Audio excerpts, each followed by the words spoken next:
आज आपण चमचमीत अशी चिकनची ग्रेव्ही झटपट कशी करता येईल ते बघणार आहोत. तर त्याचं साहित्यकृती आपण पाहूयात. इथे तेलामध्ये मी खडे मसाले घातलेले आहेत. त्यामध्ये काळी मिरी, लवंग, दालचिनी, मोठी वेलची, तेजपत्ता तसंच स्टार फूल घालून घेतलेलं आहे. तर ते आपण तेलावर व्यवस्थित परतून घेणार आहोत. त्याचबरोबर यामध्ये आता मी कांदा घालत आहे. कांदा लाल होईपर्यंत आपण एक वाटण बनवणार आहोत. तर त्यासाठी इथे ओलं खोबरं मी फ्राय करून घेतलेलं आहे.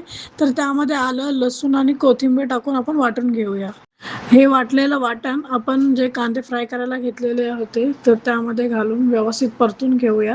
आणि ते थोडं परतल्यानंतर त्यामध्ये आपण मिक्सरच्या भांड्यातलं जे पाणी आहे तर ते घालून घेणार आहोत आणि व्यवस्थित आपण आपलं वाटण शिजवून घेणार आहोत.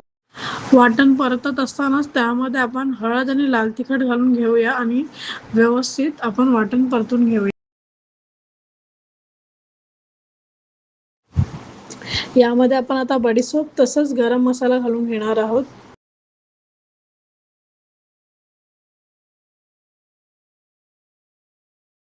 3-4 मिनटं वाटण आपलं व्यवस्थित परतल्यानंतर यामध्ये आपण जे साफ केलेलं चिकन आहे, व्यवस्थित स्वच्छ धुवून घेतलेलं चिकन आपण यामध्ये घालून घेणार आहोत. यामध्ये मी मीठ घालून घेते. तसंच आपण आज झाकण ठेवून पाणी न घालता वरती झाकणावर पाणी ठेवणार आहोत आणि एक 10 मिनिटं आपण त्याला वाफेवरच शिजवणार आहोत. चिकनला व्यवस्थित पाणी सुटलेलं आहे. तर आता आपण जे झाकणावर पाणी ठेवलेलं होतं ते गरम पाणी आपण यामध्ये घालून घेऊया आणि 10 ते 15 मिनिटं आपण त्याला मंद आचेवर शिजवून घेणार आहोत.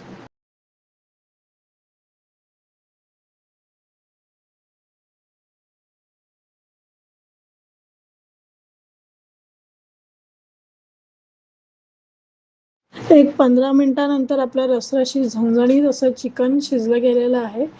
तर आता हे आपण मस्तपैकी गरमागरम एन्जॉय करणार आहोत. तर तुम्ही ही रेसिपी नक्की घरी ट्राय करून बघा. आमची रेसिपी कशी वाटली नक्की कमेंटमध्ये सांगा. आमच्या मॅलो किचन चॅनलला लाईक, शेअर आणि सबस्क्राईब करा. धन्यवाद. अन्न हे पूर्ण ब्रह्म.